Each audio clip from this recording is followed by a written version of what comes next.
In the political sphere, we see a lot of division, right? And that's because the culture is kind of at war with itself. And that's because our worldviews have changed quite a bit.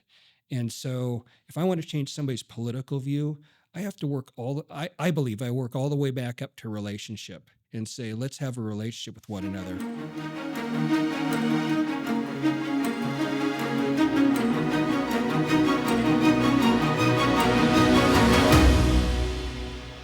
Welcome to Shaping the Basin. I'm here today with Representative Reschke. Thanks for being here. Good to be here. Is it okay if I call you Werner for the rest of Please, this? that'd All be right. great. You bet. We've known each other quite a while, like 17 or 18 years before you were a representative. That's right.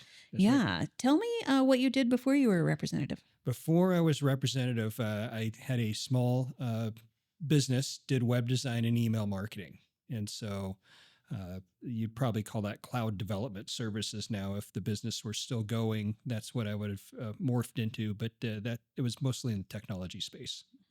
What made you want to transition from that to this? This, right, exactly. Well, I like to tell the story that one night my wife told me that they don't hear you when you yell at the television set. So either do something or be quiet. And so I decided to run for a state rep and won, and that was it. I ran the business for a little bit, but couldn't do both well.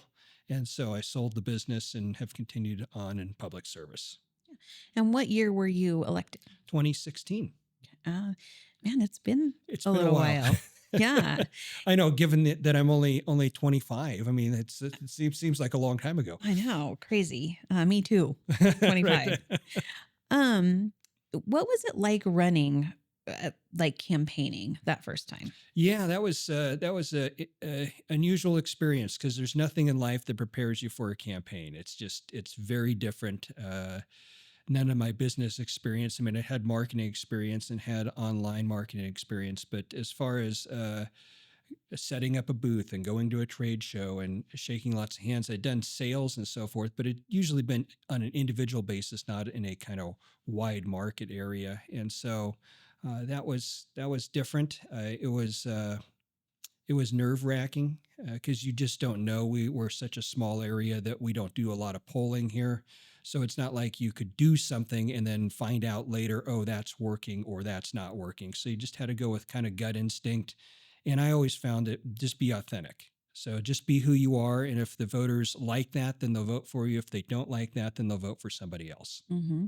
What, from a campaign standpoint, what was something surprising you learned about campaigning? Just how much time it took. It was always campaigning. It didn't matter what you were doing or where you were going.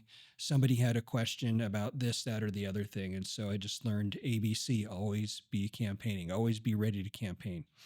Was there one strategy while you were campaigning that you think really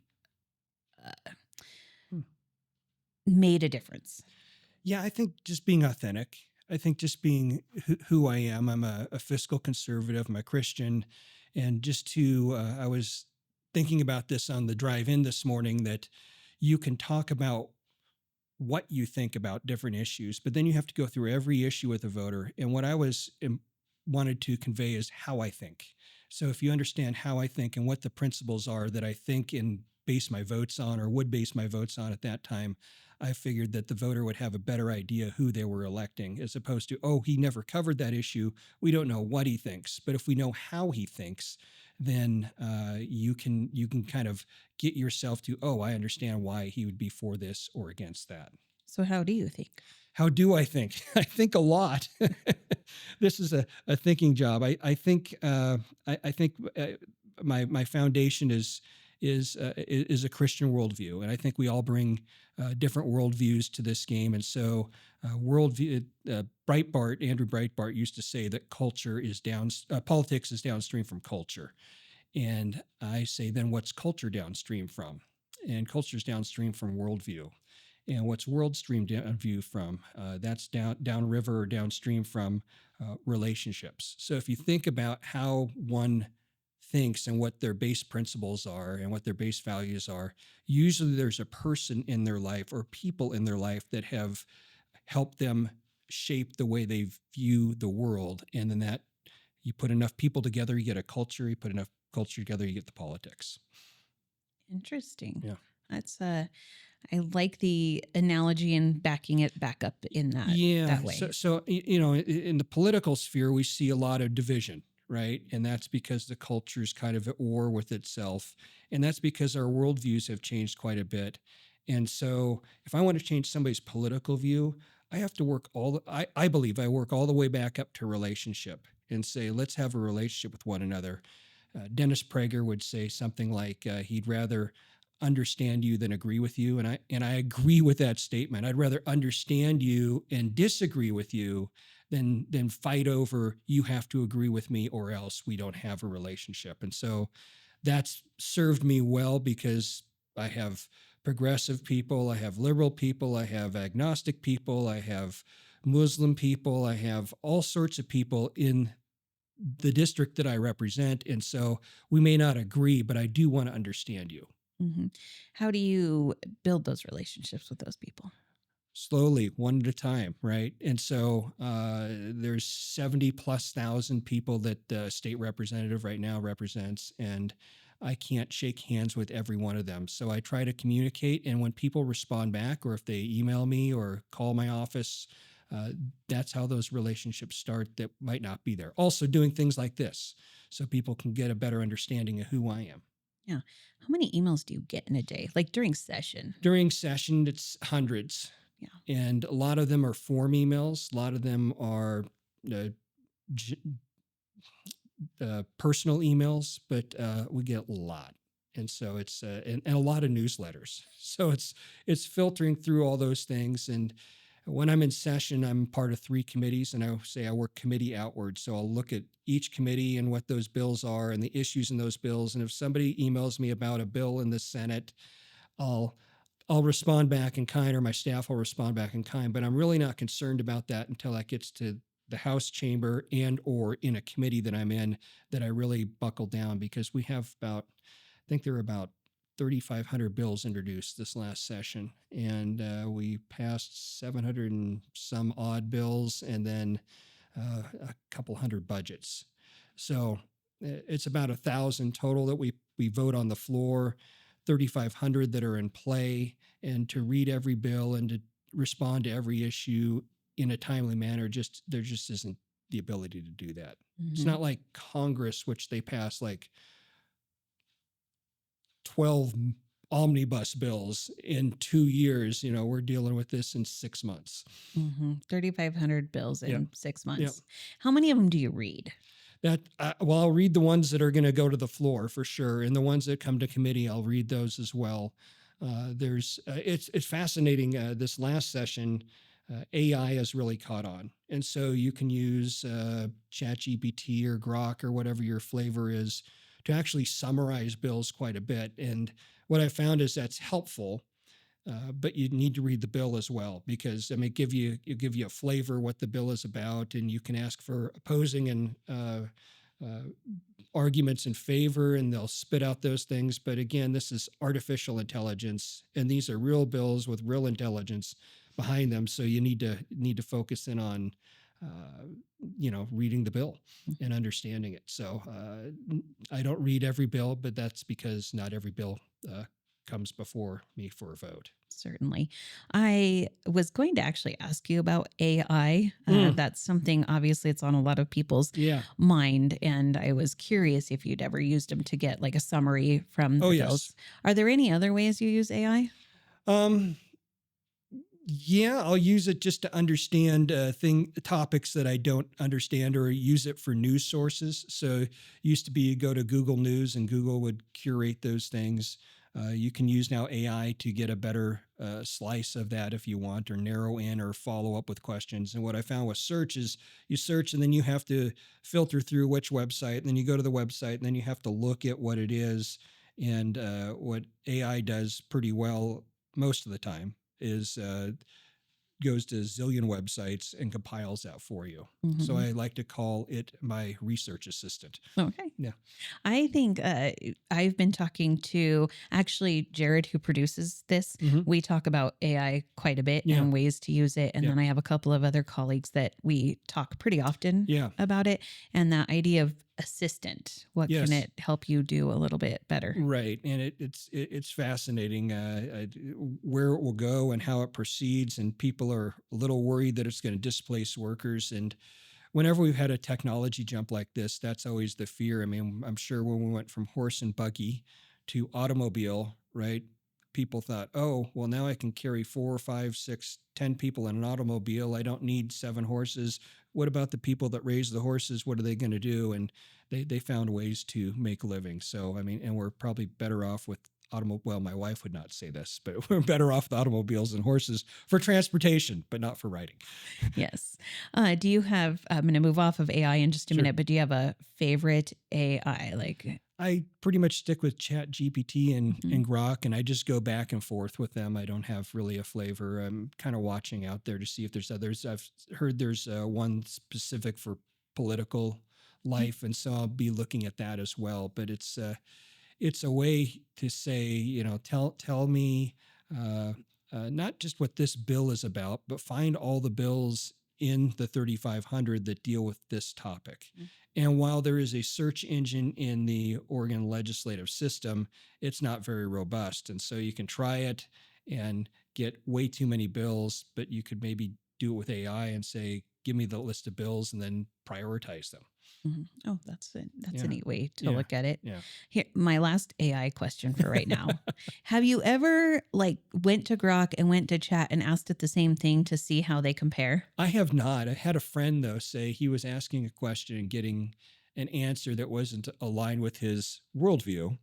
And so he said, he told ChatGPT, if you don't tell me the real answer, I'm going to go use Grok. And all of a sudden it spit out the answer, which Interesting. is fascinating. But That no, I is have never fascinating. done both at the same time. It'd be an interesting It experiment. it's Sure, kind sure. of interesting to see the Yeah, differences. yeah. So try it sometime. Okay. All All right, right. there's my advice to you. That's good. I love Uh, it. what made you choose to run for representative and not another? Yeah, that's a good question. I think there was an opportunity. I saw an opportunity. I also saw that other forms of local government, there is policy, but a lot of it is execution. And I really wanted to delve into the policy aspect of it. So being a legislator or a congressperson is kind of where you're dealing with policy deep and thick and wide and all those things. If you're a county commissioner, you have policy, but then you're in charge of running this department or that department or making sure this executes well, et cetera. Or you're taking instructions from another body, whether it's the state or federal government. This is how you are to spend this money. This is what you are to do with these things. And that did not interest me as much. I was more interested in policy and actually setting policy and letting others then execute it. Mhm. Um, what is something as a representative that you've accomplished since 2016 that you're really proud of? Oh, wow. There's several things. I think one of the things that come to mind is just helping out Oregon Tech and helping out KCC with funding for building. The Transformation Wellness Center is another one that I'm really thankful for. Is that we have this a substance abuse recovery center that's being built out on Klamath Works campus, which I'm excited about, and being able to bring some significant dollars so they can get started and hopefully complete that soon, because I see that as a big key in helping with the homelessness and addiction crisis, and just not our community, but the whole state needs help. Very good. So those are some things that I think off the top of my head. Policy wise, I've done things for somebody brings me a bill.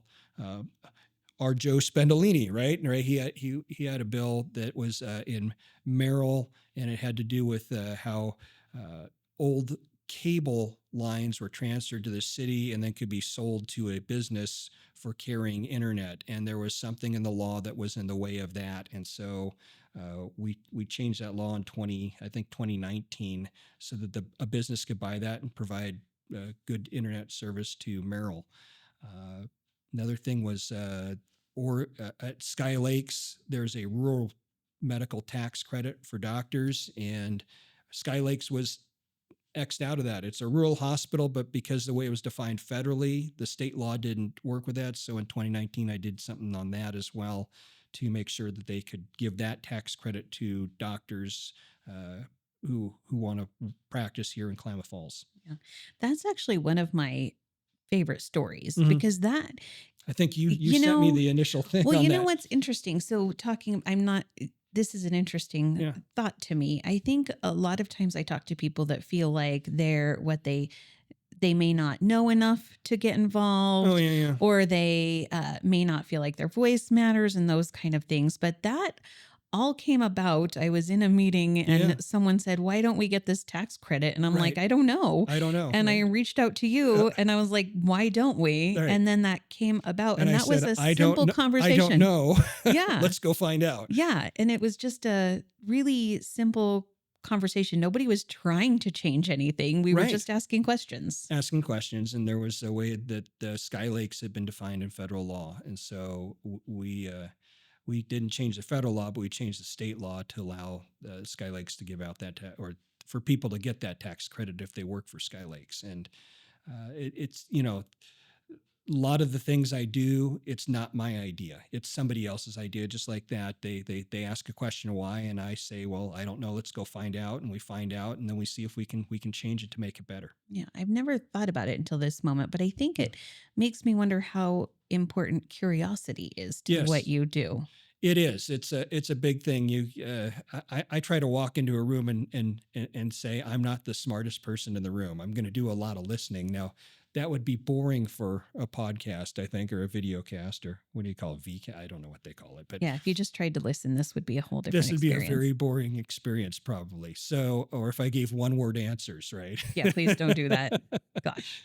But yeah, you have to understand that you don't know everything, and then you when somebody asks you a question, don't buffalo the answer.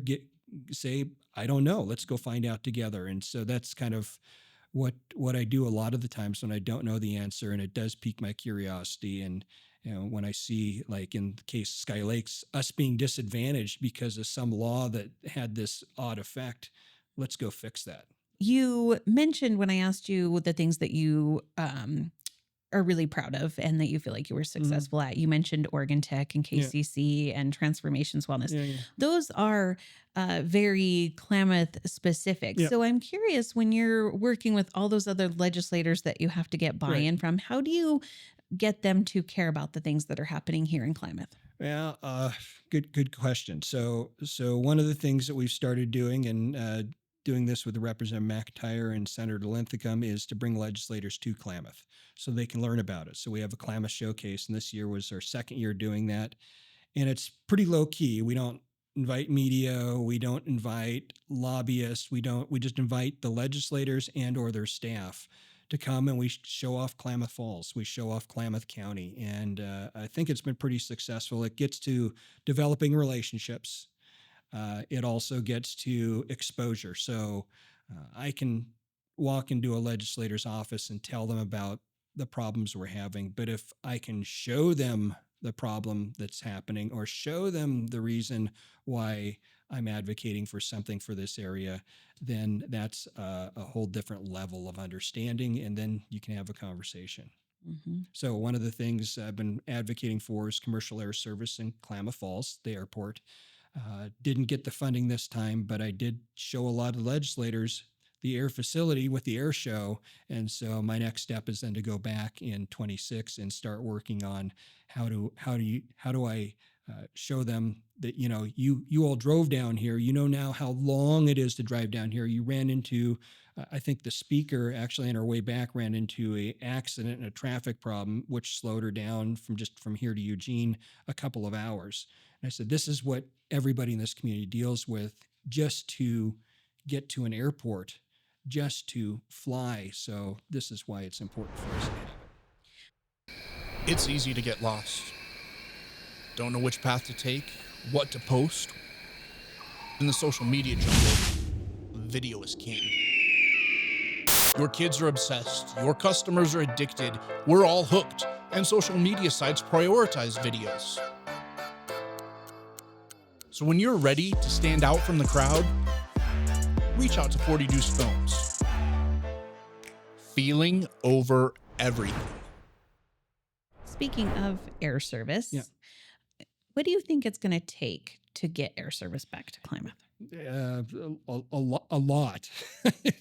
It's tough. I've talked to Congressman Benz about redesignating the airport as an essential air service, EAS.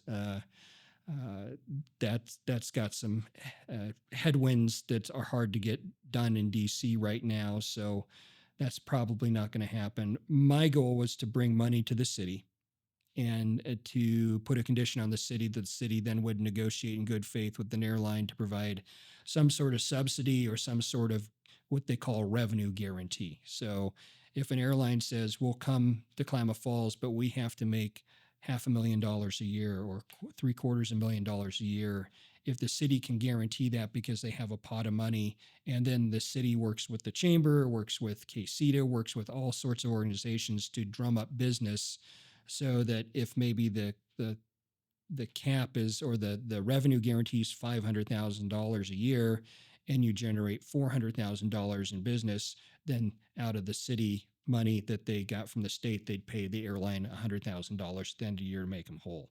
If you go over the cap, then no money comes out of the pot. But you have to have the pot to be able to start negotiating and talking with airlines. Yeah. What do you think are our top 3 opportunities here? I think that's it. I think I know Dr. Nagy wants a medical center, and I think that would be a medical school actually here, and I think that would be a good thing because we don't have one in Medford, we don't have one in Bend, and healthcare is really important. And when you train people locally and they get used to the area, then guess what? They might just stay here, and that benefits the area. So not only does it bring jobs and employment and students, but it also provides, hopefully, for more healthcare providers in the area because they like the fact that they don't have to spend 45 minutes going 5 miles in a major city. Mm-hmm. So that's a couple of them. But all right, what do you think our biggest challenges are? I think our challenge is always we're remote. So we're 5 hours from any major metropolitan city, and that's why air service is so essential, in my view. To when we had it, I thought Klamath Falls was growing.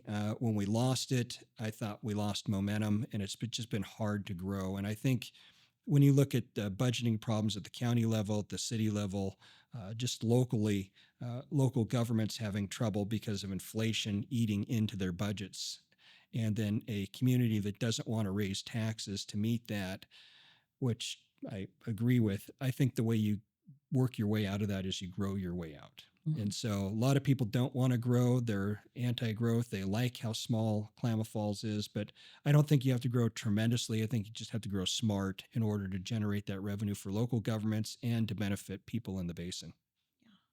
What are, if you think about your work as a representative and then our audience, so business owners, people in the community that are probably looking to get more involved, what are some of the most important lessons you've learned up in Salem? I would say if you have an idea, let me know, right? And just, we talked about that with Sky Lakes and the tax credit.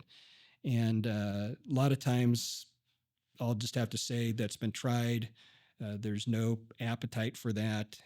Can't go forward. But sometimes I'll say, hadn't thought of that, or yes, here's a way we can make that work because this year the legislature's interested in doing X, which this fits nicely into.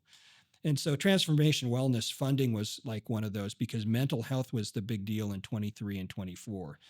Mental health and services of that kind. And so finding a way to shoehorn that into a larger bill was a lot easier than, say, if I tried to do it this session or the session before, because that wasn't top of mind. So you just never know what that's going to be. This year was supposed to be transportation, and that fell apart. And so we'll be going back in the end of the month.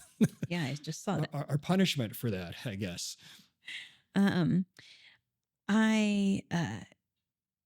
What are some of the things as a business owner that you learned that have helped you as a representative? Good question. I think as a business owner, I have spent a lot of time doing everything, right?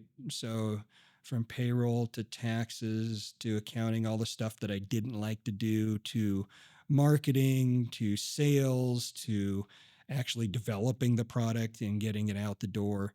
Um, it was soups to nuts, A to Z in business. And same thing with this office. We don't have a large staff. I have one person now on staff, sometimes have two. But for 70,000 people, you're dealing with topics that are from my unemployment check isn't coming through, my background check on my gun isn't working, to I'm having trouble with the district attorney, to I mean, it's all over the map. And so one thing in business is that I learned was as a small business owner was you're going to do everything. And so that's kind of one of the things I brought to this. There are no, you try to rein it in, but there are no bounds. When somebody has a question, you need to answer it. Yeah. If when we're thinking about all of those bills and all of the issues that you deal with, I have found it very easy to submit testimony. Yes. And it really can be as easy as I support Yes. this or I oppose it. Right. Of course, stories help. But how many do you feel like a lot of the legislators, including yourself, read a lot of those? Yep. Is it kind of tallying it up? How important are those it- testimonies? I think it would depend on the bill. So, like when there's a bill that it gets testimony that's in the hundreds or thousands, tallying is usually what happens. That there were 900 opposed and 104, or vice versa. I've always felt that the best way to influence a legislator is in person. And so if you can get to Salem and you can spend that 2 or 3 minutes in testimony and you can schedule time in their office, make a day or two of it, I think that's the most effective. But that's not always possible. And so on smaller bills, like if the chamber weighs in on a smaller bill, I can go testify, and part of my testimony can be, and my chamber says X, Y, and Z, and you can read their letter on the against the bill there. So I think that helps a lot. You can also do remote testimony, video testimony, or audio testimony. I don't find that as effective as in person, but it's 5 hours to Salem, 5 hours back. I found out it's the same distance both ways. So that's a lot of time, right? That's 10 hours before you actually, and you get to a committee meeting. You got to get there early, you get in the room, you sit down, and you might be at the end of the list. So that could be an hour later. And then you get your 2 to 3 minutes sometimes. Sometimes if the bill isn't very popular and there isn't a lot of testimony, you'll get more. But yeah, that's kind of, it's a lot of time. But for important issues, it's important to show up. And I think the lesson I learned long ago is if you don't show up, you're going to be on the menu. You won't be setting the menu. So come show up and help determine what that menu is. Yeah. Our voter turnout is pretty low, doesn't it? Do you agree that it seems pretty low in our community, even statewide? Yeah, I think statewide. And I think, we want everybody to vote, but I also want everybody to be informed when they vote. Otherwise, they're just voting based on what a friend says or emotion or whatever. And our republic works best when we have intelligent voters, we have educated voters. So I remember, I think it was John Stossel when he was still back with ABC. He went around, he held up pictures on the street of different people, and it'd be the president, it'd be the vice president, and the secretary of state, and maybe their congressman or their senator. And when people could get the president but couldn't go down the line and name other people that they probably should know that are prominent in politics, his comment was fascinating. He says, well, maybe those people shouldn't vote because they don't know. They're not involved. And so them filling out a ballot, they may feel patriotic, but are they hurting the republic or helping it? And so it was a fascinating question. So turnout doesn't bother me as much as education. So if you know what you're voting for and why you're voting for it, great. If you're just filling out a ballot and turning it in, I don't know if you're doing a lot of good, and you could be doing a lot of harm. That's an interesting Yeah. perspective. You talked about divisiveness. I think that that's Mm. something a lot of people feel Yeah. nationwide. I mean, Sure. it's talked about quite a bit. What do you think individuals can do to help uh, build unity and get Yeah. over some of that divisiveness in their community? I think politics has its place, and there's going to be argument over that again because you have different cultural values that come from different worldviews. But politics doesn't have to be in everything. So it used to be politics wasn't in sports. It used to be politics wasn't in in religion. I mean, politics has its place, but I think the fact that we've allowed it to kind of permeate everything is really kind of frustrating. So um, I uh, try to have a political life, but also try to have a personal life. So when I have conversations, I know I'm gonna, I go to the coffee shop, and I know when somebody sees me, they're gonna say, "Oh, they want to talk about the politics." So okay, we do that. But I'd rather find out what are you doing, what's going on in your life, and if they want to ask me what I'm doing, what's going on in my life, I think that's a much better place to play as opposed to in this divisive political sphere. So I would just say try to understand that you walk into a room and there's going to be people that have different political views than you do. Uh, and don't make that the highlight. Find the other things that you have common ground with and focus on building a relationship there. Yeah, I like that. The session, whether it's long or short, is Mhm. a few months. How much time do you spend the rest of the year working on being a representative? Right. So it's part-time pay, but a full-time job. And so I told somebody once, if you're going to do this job right, it's full-time. So uh, during odd number years, 2025, I spent about 6 months in Salem, and I'll spend 6 months away from Salem if I can. But again, I have obligations up there. So on the 27th is the revenue forecast, and as vice chair of revenue, House revenue, I'll be there. So I have to drive up for that. And then there's a special session on the 29th. And then there's ledge days in September at the end of the month. And then there's ledge days in November, and on it goes. And then there's campaign events that go on. So, um, and then emails never stop, and phone calls don't stop, and people don't stopping me to say, "Hey, I got an issue, or I got a question, or we need to meet," or invitations to come on podcasts. And so it's really a full-time job, even though I'm not full-time in Salem. I think to get out in the community, there are some people that have other jobs, so they have part-time job at the legislature, and that's the way it was supposed to be. It was supposed to be built around agriculture. So you met for a little bit, and then you went and did your ag work or your store work, and that works for some people, and some people are really good at it. I found that I couldn't juggle both well, and so I said I'm going to dive in wholeheartedly and do this full time. Nice. Does it feels to me like maybe during session Mhm. your work might be reactive and the rest of Yes, the year it's more proactive? Is that that's a good being part of the minority party. I'd say that's probably true, and it's there's a lot of you try to set an agenda, but it takes a majority to move things forward, and the current majority is pretty locked up. And so, unless you can convince their leadership to get on board with your idea, and again, that's why having the speaker and the Senate president here for the Klamath Showcase is so important to build those relationships so that you can walk into their office and say, "Hey, remember when you saw? Remember when we did? Remember who said blah blah blah." Uh, that I have a foundation to build upon in that aspect. But yeah, it's a lot of reaction because uh, my party doesn't set the agenda. We don't set the calendar. We don't set anything. We're always just in reactive mode. But when I'm in district, I'm thinking, what are the things that I can do? And as I'm meeting with people, what are the things that can be said or helped or on and on to make things better for this area? And so you're thinking of legislative ideas and concepts that can help do that. yeah, great. Is representative as high as you want to go in your political career? I don't I just kind of look at it as all one flat plane. I don't look at it as a stepping stone. And the disadvantage of representative is you have to run every 2 years, whether you like it or not. So it's a 2-year interview every 2 years. but I've also turned that into an advantage because then it motivates me to get out. And so let's say I was elected as senator or U.S. senator, something like that, or a commissioner this last session, or this last in 2024. My next election's in 2028. I might coast for a bit until I get to 27, then go, oh, I need to pick up my.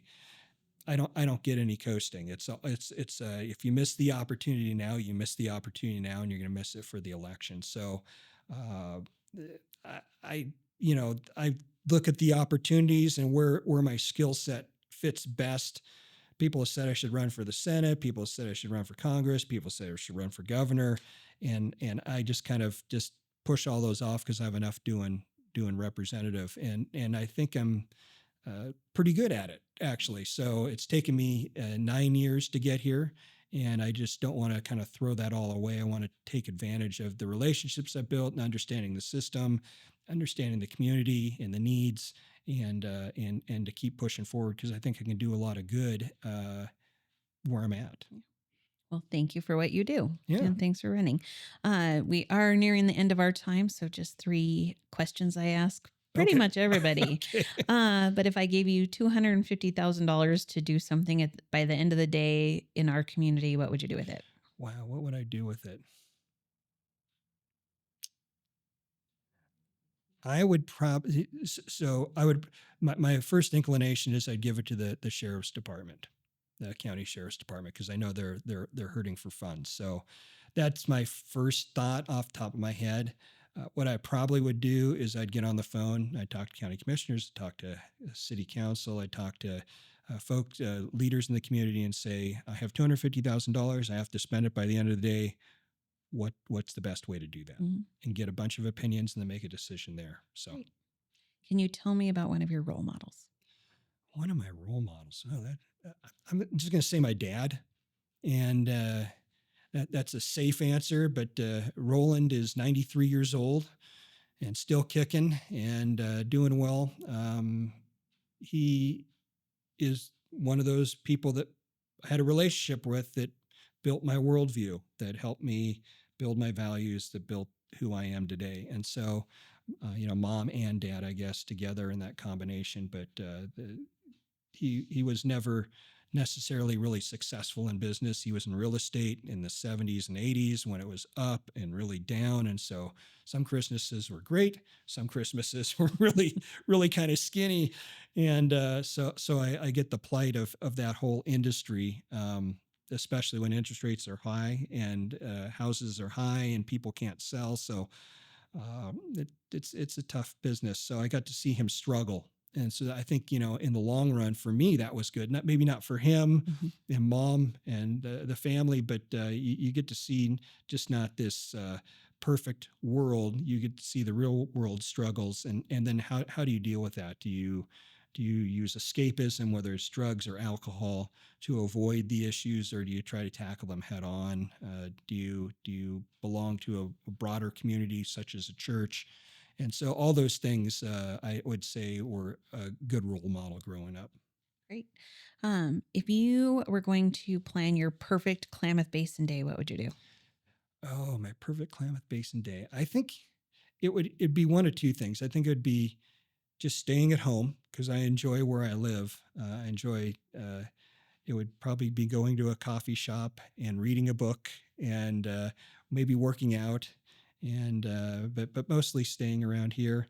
The other one would probably be going to Crater Lake. I love going to Crater Lake, and so there's just every time I go, you round the corner and there it is. And whether it's cloudy or sunny, it's just this beautiful body of water that it's somewhat to me like golf or fishing. Is when you're doing those two activities, you're just doing those two activities. You're not thinking of anything else. And so I think that's the beauty of those activities and why people do it is in some form it's escapism, but I think that's important from time to time. We need to get out of the daily routine and get out of the constant bombardment of our phones and our everything and just kind of be. So I'd agree. Thank you for your time today. yeah, And you thanks bet. for what you do. And thank you to our producer, 40 Deuce Films.